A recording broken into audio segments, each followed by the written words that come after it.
یہ ہر وقت کمزور کے اوپر ظلم ہوتا ہے اس ملک کے اندر. اور اگر آپ میرے سے پوچھیں کہ ہمارا ملک آگے ہی نہیں بڑھا تو حضرت علی کا قول ہے کہ کفر کا نظام چل جائے گا لیکن اس طرح کا ظلم اور ناانصافی کا نظام نہیں چل سکتا. اللہ نے اپنے سارے جو پیغمبر بھیجے تھے دنیا میں سب ایک چیز کہتے تھے، انصاف کے لیے کھڑے ہوئے تھے سارے پیغمبر. اللہ کے قرآن میں آپ پڑھیں انصاف کے اوپر کتنا زور دیا ہوا، کیونکہ انصاف سے ہی انسان آزاد ہوتا ہے اور آزاد انسان کی پرواز اوپر ہوتی ہے، وہی خوشحالی لے کے آتا ہے. اب دیکھ لیں جدھر انصاف ہے وہاں آزادی ہے، وہ خوشحالی ہے. جدھر انصاف ہے وہاں حقیقی جمہوریت ہے.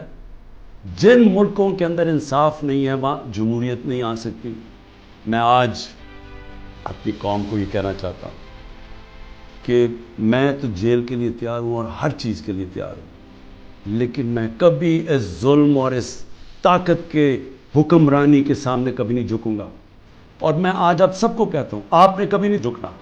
جس دن آپ نے اس ظلم کو قبول کر لیا اور یہ ناانصافی کے نظام کو، ملک نہیں رہے گا. جس قوم کے اندر اس طرح کا ظلم ہوتا ہے وہ نہیں سروائیو کرتی.